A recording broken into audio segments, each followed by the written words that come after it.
Hi friends, ಹೇಗಿದ್ದೀರಾ? ಎಲ್ಲ ಚೆನ್ನಾಗಿದ್ದೀರಾ ಅಂತ ಅಂದ್ಕೊಳ್ತೀನಿ. ವರ್ಣಿಕಾ ಅಡುಗೆ ಮನೆಗೆ ಸ್ವಾಗತ. ಇವತ್ತಿನ ನೋಡೋದಲ್ಲಿ ತುಂಬಾ ರುಚಿಯಾಗಿರುವಂತಹ ಒಂದು ಬ್ರೇಕ್ಫಾಸ್ಟ್ ರೆಸಿಪಿನ ಯಾವ ರೀತಿ ಮಾಡೋದು ಅಂತ ನೋಡೋಣ. ಹಾಗಾದರೆ ಬನ್ನಿ, ತಡ ಮಾಡದೆ ರೆಸಿಪಿನ ಶುರು ಮಾಡೋಣ.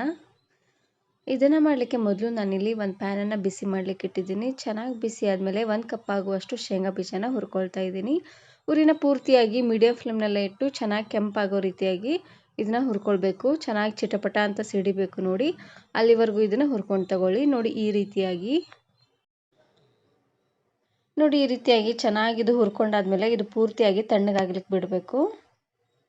ಇವಾಗ ಶೇಂಗಾ ಬೀಜನ ಒಂದು ಪ್ಲೇಟಿಗೆ ತೆಗೆದಿಟ್ಕೊಳ್ಳಿ. ಇದು ಪೂರ್ತಿಯಾಗಿ ತಣ್ಣಗಾಗಬೇಕು. ಇವಾಗ ಅದೇ ಪ್ಯಾನ್ಗೆ ನಾನಿಲ್ಲಿ ಒಂದು 4 ಹಸಿರು ಮೆಣಸಿನಕಾಯಿ, 1 ಗಡ್ಡೆ ಆಗುವಷ್ಟು ಬೆಳ್ಳುಳ್ಳಿ, ಹಾಗೆಯೇ 1 ಎಸಳಾಗುವಷ್ಟು ಕರಿಬೇವು ಸೊಪ್ಪು, ಹಾಗೆಯೇ ಸ್ವಲ್ಪ ಎಣ್ಣೆನ ಹಾಕ್ಕೊಂಡು ಹುರ್ಕೊಳ್ತಾ ಇದ್ದೀನಿ.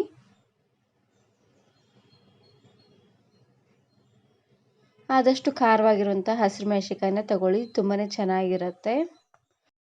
ಇವಾಗ ಮೆಣಸಿನಕಾಯಿ ಹಾಗೆ ಬೆಳ್ಳುಳ್ಳಿ ಎಲ್ಲ ಚೆನ್ನಾಗಿ ಕೆಂಪಾಗಬೇಕು ನೋಡಿ, ಅಲ್ಲಿವರೆಗೂ ಲೋ ಫ್ಲೇಮ್ನೆಲ್ಲ ಇಟ್ಟು ಹುರ್ಕೊಳ್ಬೇಕು.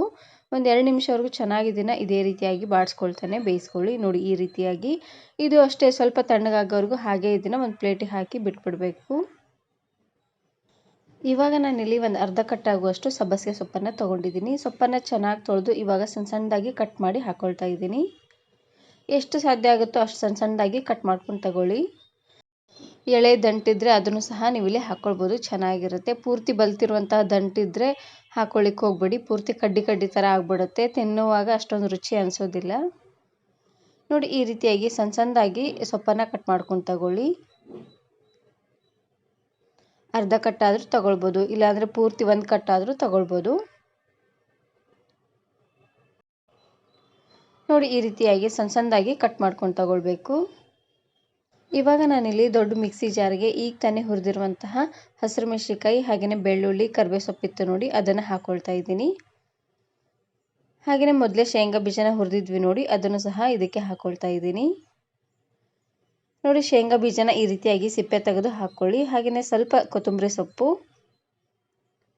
ರುಚಿಗೆ ತಕ್ಕಷ್ಟು ಉಪ್ಪನ್ನು ಹಾಕ್ಕೊಂಡು ಇದಕ್ಕೆ ಸ್ವಲ್ಪ ನೀರನ್ನು ಹಾಕ್ಕೊಂಡು ನುಣ್ಣದಾಗೆ ಇದನ್ನು ಗ್ರೈಂಡ್ ಮಾಡ್ಕೊಂಡು ತಗೊಳ್ಬೇಕು.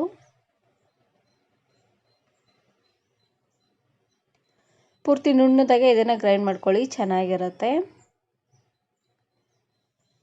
ಇವಾಗ ನಾನಿಲ್ಲಿ ಒಂದು ಪ್ಯಾನ್ಗೆ ಸ್ವಲ್ಪ ಎಣ್ಣೆನ ಹಾಕ್ಕೊಂಡಿದ್ದೀನಿ. ಎಣ್ಣೆ ಸ್ವಲ್ಪ ಬಿಸಿ ಆಗ್ತಿದ್ದಂಗೆ ಅರ್ಧ ಚಮಚ ಆಗುವಷ್ಟು ಸಾಸಿವೆ ಹಾಗೆಯೇ ಅರ್ಧ ಚಮಚ ಆಗುವಷ್ಟು ಜೀರಿಗೆನ ಹಾಕ್ಕೊಳ್ತಾ ಇದ್ದೀನಿ. ಹಾಗೆಯೇ ಸ್ವಲ್ಪ ಕರಿಬೇವು ಸೊಪ್ಪನ್ನು ಹಾಕ್ಕೊಂಡು ಒಗ್ಗರಣೆನ ರೆಡಿ ಮಾಡ್ಕೊಳ್ತಾ ಇದ್ದೀನಿ. ಇವಾಗ ಜೀರಿಗೆ ಸಾಸಿವೆ ಎಲ್ಲ ಚೆನ್ನಾಗಿ ಚಿಟಪಟ ಅಂತ ಸಿಡಿಯೋವರೆಗೂ ಊರಿನ ಪೂರ್ತಿಯಾಗಿ ಲೋ ಫ್ಲೇಮ್ನಲ್ಲೇ ಇಟ್ಟು ಬೇಯಿಸ್ಕೊಳ್ಬೇಕು. ನೋಡಿ ಇವಾಗ ಒಗ್ಗರಣೆ ರೆಡಿ ಆಗಿದೆ. ಒಗ್ಗರಣೆ ಎಲ್ಲ ಪೂರ್ತಿಯಾಗಿ ತಣ್ಣಗಾದ್ಮೇಲೆ ಚಟ್ನಿನ ಹಾಕ್ಕೊಳ್ಬೇಕು. ನೋಡಿ ಇವಾಗ ತಾನೇ ರುಬ್ಬಿರುವಂತಹ ಚಟ್ನಿನ ಹಾಕ್ಕೊಳ್ತಾ ಇದ್ದೀನಿ.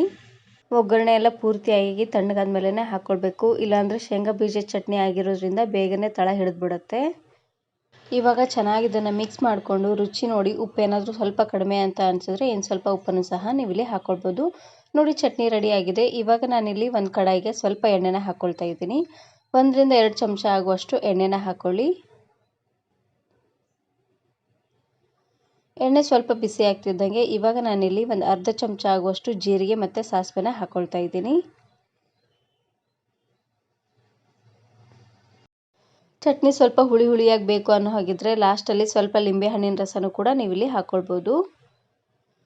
ನೋಡಿ ಜೀರಿಗೆ ಸಾಸಿವೆ ಎಲ್ಲ ಚೆನ್ನಾಗಿ ಈ ರೀತಿಯಾಗಿ ಚಿಟಪಟ ಅಂತ ಸಿಡಿದಾದ್ಮೇಲೆ 1 ಎಸಳಾಗುವಷ್ಟು ಕರಿಬೇವು ಸೊಪ್ಪು ಹಾಗೆಯೇ ಮೀಡಿಯಂ ಸೈಜಿನ 2 ಈರುಳ್ಳಿನ ಈ ರೀತಿಯಾಗಿ ಸಣ್ಣ ಸಣ್ಣದಾಗಿ ಕಟ್ ಮಾಡಿ ಹಾಕ್ಕೊಳ್ತಾ ಇದ್ದೀನಿ. ಇವಾಗ ಈರುಳ್ಳಿ ಸ್ವಲ್ಪ ಕಲರ್ ಚೇಂಜ್ ಆಗೋವರೆಗೂ ಈ ರೀತಿಯಾಗಿ ಮಿಕ್ಸ್ ಮಾಡ್ಕೊಳ್ತಾನೆ ಬೇಯಿಸ್ಕೊಳ್ಬೇಕು. ಹಾಗೆಯೇ ಈರುಳ್ಳಿ ಜೊತೆಗೆ ನಾನಿಲ್ಲಿ ಒಂದೇ ಒಂದು ಹಸಿರು ಮೆಣಸಿನಕಾಯಿನ ಈ ರೀತಿಯಾಗಿ ಸಣ್ಣ ಸಣ್ಣದಾಗಿ ಕಟ್ ಮಾಡಿ ಹಾಕ್ಕೊಳ್ತಾ ಇದ್ದೀನಿ.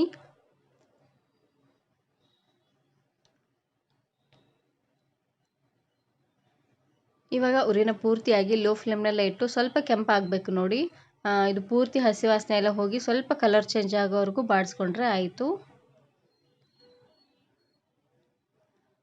ಇವಾಗ ನೋಡ್ತಾ ಇರ್ಬೋದು ಸ್ವಲ್ಪ ಕಲರ್ ಚೇಂಜ್ ಆಗಿದೆ, ಹಾಗೆಯೇ ಇದರಲ್ಲಿರುವಂಥ ಹಸಿ ವಾಸನೆ ಎಲ್ಲ ಹೋಗಿದೆ. ಇವಾಗ ನಾನಿಲ್ಲಿ ಅರ್ಧ ಚಮಚ ಆಗುವಷ್ಟು ಅರಿಶಿನ ಪುಡಿ ಹಾಗೆಯೇ ರುಚಿಗೆ ತಕ್ಕಷ್ಟು ಉಪ್ಪನ್ನು ಹಾಕ್ಕೊಳ್ತಾ ಇದ್ದೀನಿ. ಉಪ್ಪು ಹಾಗೆಯೇ ಅರಿಶಿನ ಪುಡಿ ಇವೆರಡನ್ನೇ ಹಾಕ್ಕೊಂಡು ಚೆನ್ನಾಗಿ ಇದನ್ನು ಮಿಕ್ಸ್ ಮಾಡಿಕೊಂಡ್ರೆ ಆಯಿತು, ಒಗ್ಗರಣೆ ರೆಡಿಯಾಗಿ ಹೋಗ್ಬಿಡುತ್ತೆ. ನೋಡಿ ಈ ರೀತಿಯಾಗಿ ಮಿಕ್ಸ್ ಮಾಡಿದಾದ್ಮೇಲೆ ಇದು ಪೂರ್ತಿಯಾಗಿ ತಣ್ಣಗಾಗಬೇಕು ನೋಡಿ. ಅಲ್ಲಿವರೆಗೂ ಹಾಗೆ ಇದನ್ನು ಬಿಟ್ಬಿಡೋಣ. ಗ್ಯಾಸನ್ನು ಆಫ್ ಮಾಡಿ ಪೂರ್ತಿಯಾಗಿ ತಣ್ಣಗಾಗೋವರೆಗೂ ಬಿಟ್ಬಿಡಿ. ನಿಮಗೆ ಸ್ವಲ್ಪ ಹುಳಿ ಹುಳಿಯಾಗಿ ಬೇಕು ಅನ್ನೋ ಹಾಗಿದ್ರೆ ಇದಕ್ಕೇ ಸ್ವಲ್ಪ ಟೊಮೆಟೊನ ಹಾಕ್ಕೊಂಡು ಚೆನ್ನಾಗಿ ಇದನ್ನು ಫ್ರೈ ಮಾಡ್ಕೊಂಡು ತಗೊಳ್ಳಿ. ಇವಾಗ ನಾನಿಲ್ಲಿ ಉಳಿದಿರುವಂತಹ ದೋಸೆ ಹಿಟ್ಟು ಅಥವಾ ಪಡ್ಡು ಹಿಟ್ಟು ಇತ್ತು ನೋಡಿ, ಅದಕ್ಕೇ ಸ್ವಲ್ಪ ರುಚಿಗೆ ತಕ್ಕಷ್ಟು ಉಪ್ಪು ಹಾಗೆಯೇ ಸ್ವಲ್ಪ ಅಡುಗೆ ಸೋಡಾನ ಹಾಕ್ಕೊಳ್ತಾ ಇದ್ದೀನಿ. ಅಡುಗೆ ಸೋಡಾನ ಸ್ವಲ್ಪ ಅನ್ನೋಂಗೆ ಹಾಕ್ಕೊಳ್ಳಿ, ಜಾಸ್ತಿ ಆಗಿಬಿಟ್ರೆ ಚೆನ್ನಾಗಿರೋದಿಲ್ಲ. ನೋಡಿ ಎರಡನ್ನೂ ಹಾಕಿದಾದ್ಮೇಲೆ ಒಂದು ಸಾರ್ತಿ ಈ ರೀತಿಯಾಗಿ ಚೆನ್ನಾಗಿ ಇದನ್ನು ಮಿಕ್ಸ್ ಮಾಡ್ಕೊಂಡು ತಗೊಳ್ಬೇಕು. ಚಳಿಗೆ ದೋಸೆ ಹಿಟ್ಟು ಅಥವಾ ಪಡ್ಡು ಹಿಟ್ಟು ಚೆನ್ನಾಗಿ ಉಬ್ಬಿ ಬರೋದಿಲ್ಲ. ಕರೆಕ್ಟಾಗಿ ಉಬ್ಬಿ ಬರಬೇಕು ಅಂತ ಯಾವ ರೀತಿ ಮಾಡೋದು ಅಂತ ಕೆಲವೊಂದಿಷ್ಟು ಟಿಪ್ಸ್ಗಳನ್ನು ಕೊಟ್ಟಿದ್ದೀನಿ. ವಿಡಿಯೋ ನೋಡಿಲ್ಲ ಅಂದರೆ ಈ ವಿಡಿಯೋ ಕೊನೆಯಲ್ಲಿ ಹಾಕಿರ್ತೀನಿ ನೋಡಿ, ಚೆಕ್ ಮಾಡಿ. ನಾವು ಆವಾಗಲೇ ಮಾಡಿರುವಂತಹ ಒಗ್ಗರಣೆನ ಹಾಕ್ಕೊಳ್ತಾ ಇದ್ದೀವಿ. ಒಗ್ಗರಣೆ ಎಲ್ಲ ಪೂರ್ತಿಯಾಗಿ ತಣ್ಣಗಾದ ಮೇಲೇ ಹಾಕ್ಕೊಳ್ಬೇಕು. ಹಾಗೆಯೇ ಸಣ್ಣ ಸಣ್ಣದಾಗಿ ಕಟ್ ಮಾಡಿರುವಂತಹ ಸಬ್ಬಸಿಗೆ ಸೊಪ್ಪು, ಹಾಗೆಯೇ ಲಾಸ್ಟಲ್ಲಿ ಸ್ವಲ್ಪ ಕೊತ್ತಂಬರಿ ಸೊಪ್ಪನ್ನು ಹಾಕ್ಕೊಳ್ತಾ ಇದ್ದೀನಿ. ಸೊಪ್ಪನ್ನು ಅಷ್ಟೇ ಈ ರೀತಿಯಾಗಿ ಸಣ್ಣ ಸಣ್ಣದಾಗಿ ಕಟ್ ಮಾಡಿ ಹಾಕ್ಕೊಳ್ಳಿ. ಎಲ್ಲವನ್ನು ಹಾಕ್ಕೊಂಡಾದ್ಮೇಲೆ ಚೆನ್ನಾಗಿ ಇದನ್ನು ಮಿಕ್ಸ್ ಮಾಡ್ಕೊಂಡು ತಗೊಳ್ಬೇಕು.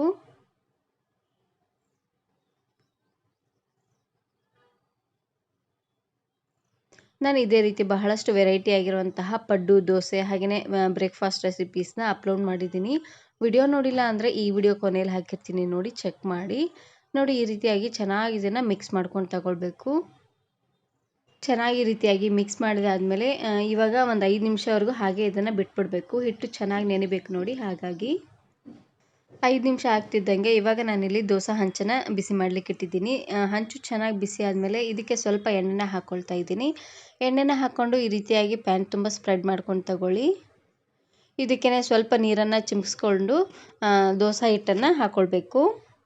ನಾನಿಲ್ಲಿ ಒಂದು 2 ಚಮಚ ಆಗುವಷ್ಟು ದೋಸೆ ಹಿಟ್ಟನ್ನು ಹಾಕ್ಕೊಳ್ತಾ ಇದ್ದೀನಿ. ದೋಸೆ ಸ್ವಲ್ಪ ದೊಡ್ಡ ಬೇಕು ಅಂದರೆ ದೊಡ್ಡದಾಗಾದರೂ ಮಾಡ್ಕೊಳ್ಬೋದು, ಇಲ್ಲಾಂದರೆ ಸಣ್ಣ ಸಣ್ಣದಾಗಾದರೂ ಮಾಡ್ಕೊಳ್ಬೋದು. ನಾನಿಲ್ಲಿ ಮೀಡಿಯಮ್ ಸೈಜಲ್ಲೇ ದೋಸೆನ ಮಾಡ್ಕೊಳ್ತಾ ಇದ್ದೀನಿ. ನೋಡಿ ಹಿಟ್ಟನ್ನು ಹಾಕ್ಕೊಂಡು ಈ ರೀತಿಯಾಗಿ ನೀಟಾಗಿ ಸ್ಪ್ರೆಡ್ ಮಾಡ್ಕೊಂಡು ತಗೊಳ್ಳಿ.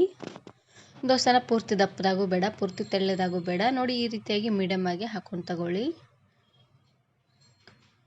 ಇದಕ್ಕೇ ಸ್ವಲ್ಪ ಎಣ್ಣೆ, ಬೆಣ್ಣೆ, ತುಪ್ಪ ಏನಾದರೂ ಹಾಕ್ಕೊಳ್ಬೋದು. ನಾನಿಲ್ಲಿ ಸ್ವಲ್ಪ ಎಣ್ಣೆನ ಹಾಕ್ಕೊಳ್ತಾ ಇದ್ದೀನಿ. ನಿಮ್ಗೆ ಕ್ರಿಸ್ಪ್ ಆಗಬೇಕು ಅನ್ನೋ ಹಾಗಿದ್ರೆ ಉರಿನ ಪೂರ್ತಿಯಾಗಿ ಲೋ ಫ್ಲೇಮ್ನಲ್ಲೇ ಇಟ್ಟು ಬೇಯಿಸ್ಕೊಳ್ಳಿ. ಸ್ವಲ್ಪ ಸಾಫ್ಟ್ ಆಗಬೇಕು ಅನ್ನೋ ಹಾಗಿದ್ರೆ ಮೀಡಿಯಮ್ ಫ್ಲೇಮ್ನಲ್ಲೇ ಇಟ್ಟು ಚೆನ್ನಾಗಿ ಇದನ್ನು ಬೇಯಿಸ್ಕೊಳ್ಬೇಕು. ನೋಡಿ ಈ ರೀತಿಯಾಗಿ ಚೆನ್ನಾಗಿ ಕೆಂಪಾದಮೇಲೆ ಮತ್ತೆ ಈ ರೀತಿಯಾಗಿ ಹೊಳಿಸಿ ಬೇಯಿಸ್ಕೊಳ್ಬೇಕು.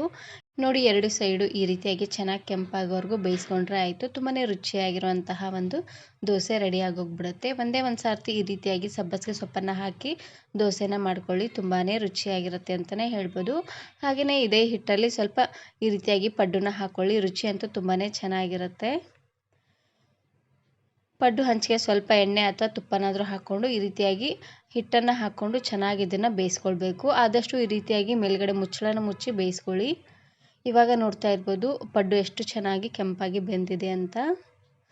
ಪಡ್ಡುನ ಬೇಯಿಸುವಾಗ ಉರಿನ ಪೂರ್ತಿಯಾಗಿ ಲೋ ಫ್ಲೇಮ್ನಲ್ಲೇ ಇಟ್ಟು ಬೇಯಿಸ್ಕೊಳ್ಬೇಕು. ಈ ರೀತಿಯಾಗಿ ಮಾಡೋದ್ರಿಂದ ಪಡ್ಡು ಚೆನ್ನಾಗಿ ಕೆಂಪಾಗಿ ಬರುತ್ತೆ. ನೋಡ್ತಾ ಇದ್ರಲ್ವ ಎಷ್ಟು ಕೆಂಪಾಗಿ ಬಂದಿದೆ ಅಂತ. ಇವಾಗ ಮತ್ತೆ ಈ ರೀತಿಯಾಗಿ ಹೊಳಿಸಿ ಎರಡು ಸೈಡು ಚೆನ್ನಾಗಿ ಇದನ್ನು ಬೇಯಿಸ್ಕೊಂಡ್ರೆ ಆಯಿತು. ಪಡ್ಡುನು ಕೂಡ ರೆಡಿಯಾಗಿ ಹೋಗ್ಬಿಡತ್ತೆ. ದೋಸೆ ಹಿಟ್ಟು ಅಥವಾ ಪಡ್ಡು ಹಿಟ್ಟನ್ನ ಸ್ವಲ್ಪ ಜಾಸ್ತಿ ಅನ್ನೋಂಗೆ ಮಾಡ್ಕೊಂಡಿರ್ತೀವಿ. ಉಳಿದಿರುವಂಥ ದೋಸೆ ಹಿಟ್ಟು ಅಥವಾ ಪಡ್ಡು ಹಿಟ್ಟಿಂದ ಈ ರೀತಿಯಾಗಿ ಪಡ್ಡು ದೋಸೆನ ಮಾಡ್ಕೊಳ್ಳಿ, ತುಂಬಾ ರುಚಿಯಾಗಿರುತ್ತೆ. ಈ ವಿಡಿಯೋ ಇಷ್ಟ ಆದರೆ ಈಗಲೇ ಒಂದು ಲೈಕ್ ಬಟನನ್ನು ಕ್ಲಿಕ್ ಮಾಡಿ, ಫ್ರೆಂಡ್ಸ್ ಆ್ಯಂಡ್ ಫ್ಯಾಮಿಲಿ ಜೊತೆಗೆ ಶೇರ್ ಮಾಡಿ. ಹಾಗೆಯೇ ಮತ್ತಷ್ಟು ಹೊಸ ರೆಸಿಪಿಗಾಗಿ ವರ್ಣಿಕಾ ಅಡುಗೆ ಮನೆ ಯೂಟ್ಯೂಬ್ ಚಾನಲನ್ನು ಸಬ್ಸ್ಕ್ರೈಬ್ ಮಾಡ್ಕೊಳ್ಳಿ. Thank you.